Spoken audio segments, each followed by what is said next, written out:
All right. Hello, everyone. Happy Monday.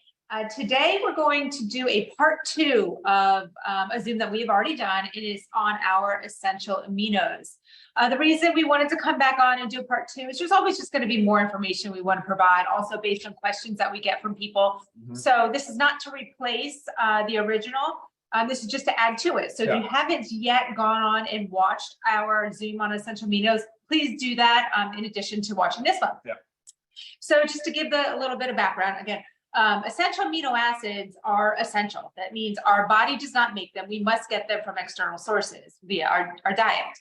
They are present in foods, predominantly in meat, but we are also just not getting enough of them. What amino acids do, they're the building blocks of protein. And I always talk about the first sign of aging is muscle loss, and that happens in our 30s, unfortunately. So we really need to work harder to prevent that muscle loss and supplement with our amino acids. There are 9 essential amino acids. 3 of them, of those 9, are branch chain amino acids. I know a lot of people have heard of the BCAAs. Those are part of the 9, and those are in here. So again, we need them all. We need all 9 of our essential amino acids. But we've also done a little more to our essential aminos, and we've added a handful of other ingredients that we feel are very important to the role of amino acids and building muscle and maintaining muscle, as well as just health for the body. So we've added arginine, citrulline, glutamine, and we've also enhanced it with your electrolytes, so sodium, potassium, magnesium. So you get a lot more in this supplement than just your 9 essential amino acids. And essential amino acids are not just for muscle mass prevention, building, but it's also, they play a role in hormones, neurotransmitters, role in immunity. I mean, they are involved in so much. And I just think it's a really underappreciated supplement. Like, we need this, guys. We need this every day. I love our essential aminos. I take them twice a day. I think you do usually too. They do come in, right now we're pretending that this is the berry, but they do, or the fruit punch, sorry. They come in the lemon lime and the fruit punch. We don't have the fruit punch at our house because it is typically our best seller of the amino acids. So we leave that in the warehouse, but also we both really like the lemon lime better anyways. So it works out for us. But yes, two choices of flavors. So pick which one you want. But Ryan's going to go into a little deeper dive of the science behind the essential aminos and why our body really needs them and in what amounts, right? Yeah, exactly. And thank you, Lisa. Yeah, I mean, it's crazy. So we are getting a lot of questions, a lot of interest in the amino acids. So we wanted to make sure there was a good follow-up to it.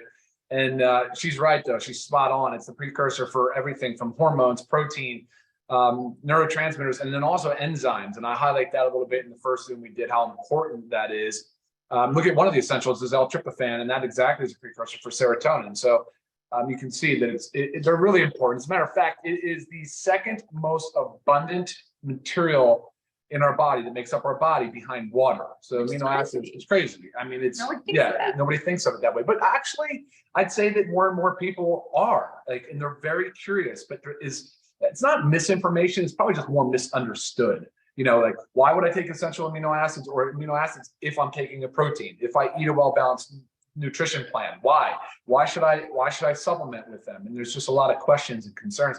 And there's people out there that are unsure of what to look for in a good quality supplement. So that's the point of today's thing. I just want to follow up on it. So one quick mention, you said meats, get our essential aminos out of certain lean meats. Natural, like steak, for instance, is about 50-50. It's about 50% non-essential amino acids and 50% essential amino acids. So you're not just going to supplement with essential amino acids. That really shouldn't always be the plan.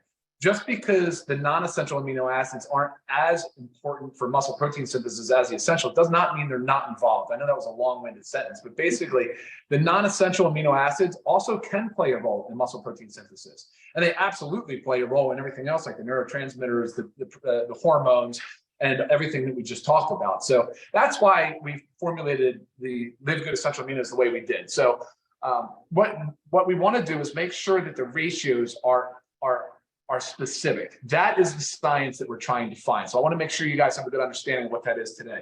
I'm sorry, my daughter's staring at me. Summer break. Summer break.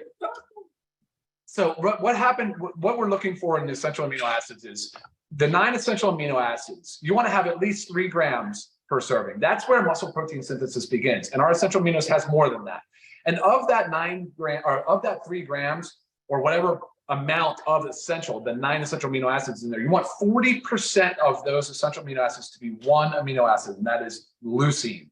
That leucine is very important to have that a little bit, a much higher percentage, or 40% of the entire amount to be leucine, because that is what's really important for muscle protein synthesis. Now, like we said in the previous Zoom, we'll talk about it's not just about muscle protein. It's not just about muscle. I mean, obviously that's what Lisa and I view as a really important indicator for healthy aging and longevity. I mean, that's a given. That we'll talk about all the time. And I hope that resonates with you, and it's very important. And this is a very easy way to keep the body in muscle protein synthesis, which is about every 3 hours. And, so when you're in between meals, a great go-to, essential amino acids, right, in a drink form. So I think that's what I wanted to clarify. That was a big part of a lot of the questions we're getting to is like, what's the importance of the ratio? How much essential amino should I be consuming? And then, of course, Lisa mentioned we added the citrulline, the arginine. So citrulline has 3,000 milligrams, arginine has 500 milligrams. And that balance, that ratio is also validated in the scientific literature to show, because they're primary precursors of nitric oxide, which is the signaling molecule that helps increase blood flow. It helps vasodilation, helps open up the blood vessels, which is also obviously very important. And then we enhanced it with the electrolytes, because we know that electrolytes are very important for muscle and nerve conduction. And of course, if we're sweating and we're perspiring, then of course, yes, it becomes a much greater need. But everybody certainly needs electrolytes. They're essential as well. So that's the area that I really wanted to clarify the most. And I'm going to take a few questions now. You want to tap the screen and see what's going on, because I know that, trust me, this has been a busy topic, very, very busy topic. Which I love, because that means we are curious about it.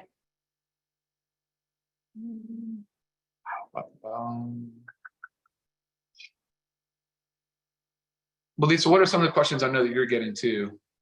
Well, a lot of it was the percentages and like how it compares to real food. Eggs, how it compares. meat, Okay.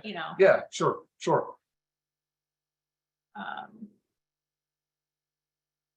Okay, just trying to weed through these. A lot of these aren't relative to the topic right now.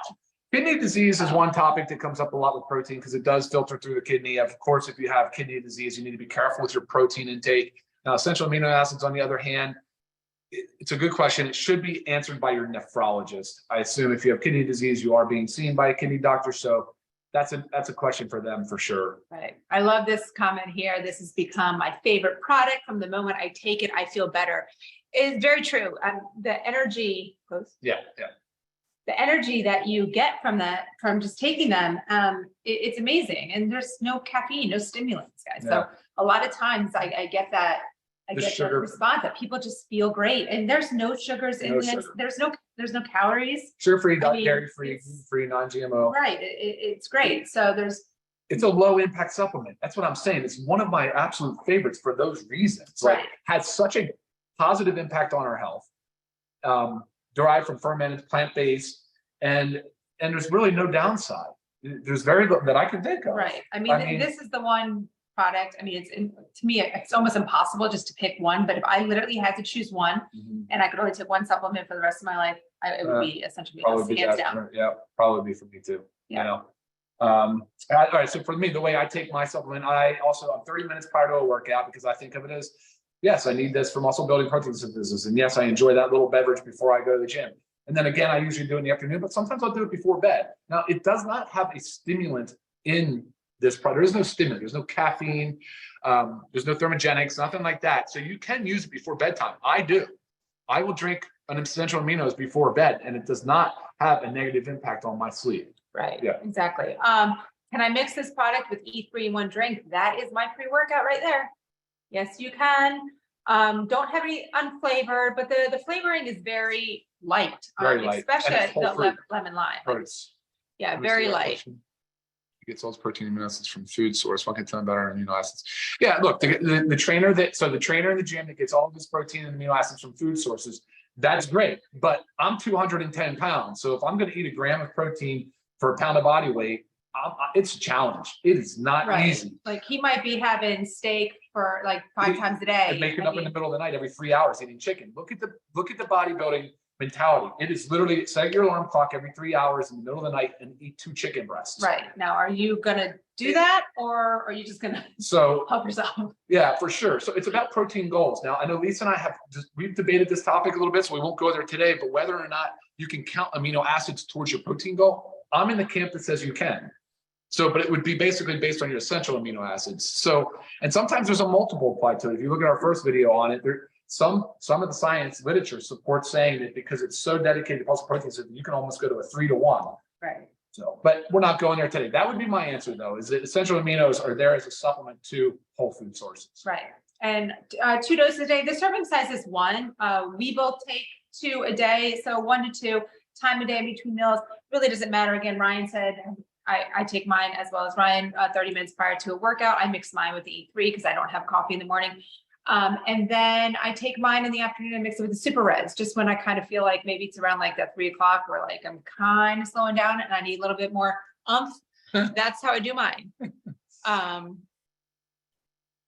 Is okay with some with liver disease? Yeah, I mean, look, liver disease, again, I assume if you're diagnosed with liver disease, you're probably seeing a provider for it, though. So you're going to have to speak with them. Anytime you start a new supplement and you have chronic disease like liver or kidney disease, yeah, you should always consult with your medical provider. Right.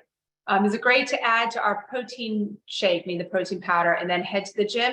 You really don't want to work out with like, I would think the protein shake in you. You want your body to be doing what it's supposed to be doing, is working on your muscle and your cardiovascular system, building up. Let me take a stab at that too. Yeah, go ahead. Yeah, and hey, Mike, I mean, look, the question, there's no right or wrong answer. Some people prefer the protein prior to the gym, but I would say you're getting your essential aminos out of protein source too. So why not separate them? Why not wait?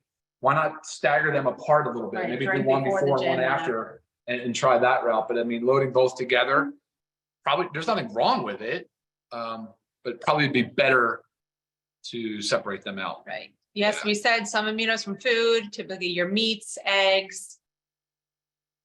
No difference working by themselves or mixed with super greens or super reds. We just addressed mixing them with the protein powder. And when I say that we added citrulline and arginine for a precursor to nitric oxide, you'll hear me talk about the super reds a lot, as in also increasing the nitric oxide production because it works the nitrate pathway. And then this is, of course, the arginine and citrulline. Yeah, good combo. Yeah, I mean, a good combo, sure. But again, maybe not a bad idea to stagger. Sure. Plant-based source, fermented, is the way that they're sourced. They're sourced from plants. They're fermented and isolated. Can it be used instead of the protein powder? I think so, but remember, you're in a protein powder, you're getting a whole food kind of source. You're getting you're getting essentials, your non-essentials. And it's food.